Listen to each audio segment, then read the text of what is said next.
All of you good morning. तो हम आज बात करेंगे आप लोगों के भी यानी जनजातीय आंदोलन में कोल विद्रोह के संबंध में। किस विद्रोह के संबंध में? कोल विद्रोह के संबंध में कि कोल विद्रोह कब हुआ था और कोल विद्रोह का कौन सा क्षेत्र था, उसका कारण क्या था और उनके नेता कौन थे, किनके? कोल विद्रोह के। तो चलते हैं आज हम सबसे पहला कोल विद्रोह जो हुआ था तो वह 1831 ईस्वी में हुआ था। कब हुआ था कोल विद्रोह? 1831 ईस्वी में हुआ था। तो उसका जो समय है कोल विद्रोह का, वो समय क्या है? कोल विद्रोह का समय है 1831। कोल विद्रोह का समय क्या है? 1831 है।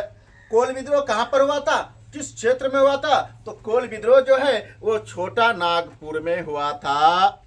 कोल विद्रोह कहाँ हुआ था? तो छोटा नागपुर में हुआ था। कोल विद्रोह कब हुआ था? तो 1831 में हुआ था। तो कोल विद्रोह का जो क्षेत्र है वो कौन सा क्षेत्र है? तो छोटा नागपुर है। क्या क्षेत्र है कोल विद्रोह का? तो छोटा नागपुर। कोल विद्रोह का क्षेत्र क्या है? तो छोटा नागपुर का क्षेत्र है। अब कारण है कि कोल विद्रोह किस कारण से हुआ था?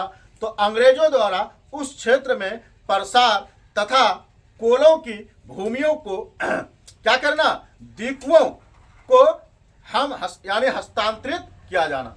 कहता है कि किसकी भूमियों को? दीकुओं की भूमि को। इसका वही कारण था कोल विद्रोह का।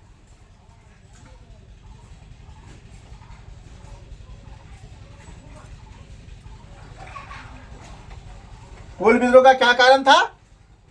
क्या कारण था कोल विद्रोह का? कि अंग्रेजों द्वारा उस क्षेत्र में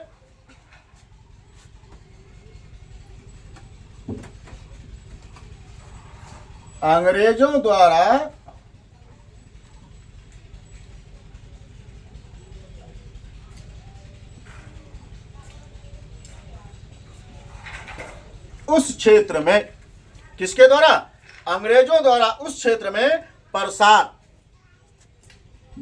किसका प्रसार? तो अंग्रेजों का प्रसार। और इसके साथ साथ तथा कोलों की भूमियों को प्रसार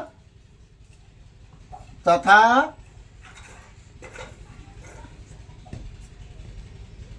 कोलों की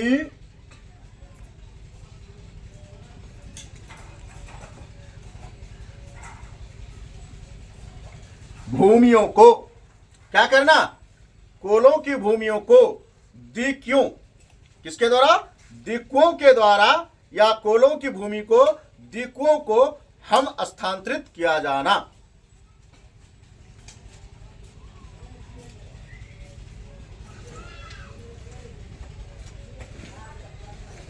किसके द्वारा?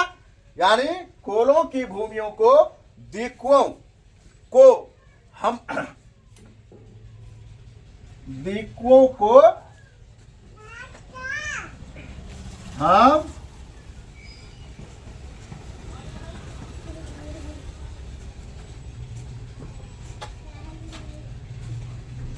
स्थानांतरित किया जाना। क्या किया जाना? यानी इसका जो कोल विद्रोह का जो कारण था, कोल विद्रोह का कारण क्या था? कि अंग्रेजों द्वारा उस क्षेत्र में प्रसार, किस क्षेत्र में? छोटा नागपुर क्षेत्र में, तथा कोलों की भूमियों को, किसकी भूमियों को? कोलों की भूमियों को दीकुओं। दीकुओं का मतलब क्या होता है? दीकू का अर्थ होता है बाहरी व्यक्ति। दीकू का मतलब क्या होता है? बाहरी व्यक्ति। यानी बाहरी व्यक्तियों को क्या करना? हस्तांतरित किया जाना। बाहरी व्यक्तियों को क्या किया जाना? हस्तांतरित किया जाना। किसके द्वारा? अंग्रेजों के द्वारा। अब इस कोल विद्रोह के नेता कौन थे? तो कोल विद्रोह के जो नेता थे वो थे बुद्धो भगत। कोल विद्रोह के नेता कौन थे? तो बुद्धो भगत थे। इसके नेता थे बुद्धो भगत। कोल विद्रोह के नेता कौन थे? तो कोल विद्रोह के नेता थे बुद्धो भगत। कौन थे कोल विद्रोह के नेता? बुद्धो भगत। कोल विद्रोह का समय क्या था? तो कोल विद्रोह का समय 1831 ईस्वी को था। कोल विद्रोह का समय क्या था? 1831 ईस्वी। उसका कौन सा क्षेत्र था? तो कोल विद्रोह का क्षेत्र था छोटा नागपुर। कोल विद्रोह क्यों हुआ था? अंग्रेजों द्वारा उस क्षेत्र में प्रसार करना तथा कोलों की भूमियों को दीकुओं को हम हस्तांतरित किया जाना। किसको? दीकुओं को। दीकुओं का मतलब बाहरी व्यक्तियों को क्या कर दिया है ना, हम हस्तांतरित किया जाना। अब इसके नेता कौन थे? तो इसके नेता थे बुद्धो भगत। कहेगा कि कोल विद्रोह के मुख्य नेता कौन थे? तो कोल विद्रोह के मुख्य नेता थे बुद्धो भगत। कोल विद्रोह कब हुआ था? तो कोल विद्रोह 1831 ईस्वी में हुआ था। ठीक है, आज हम यहीं तक रखते हैं। Thank you.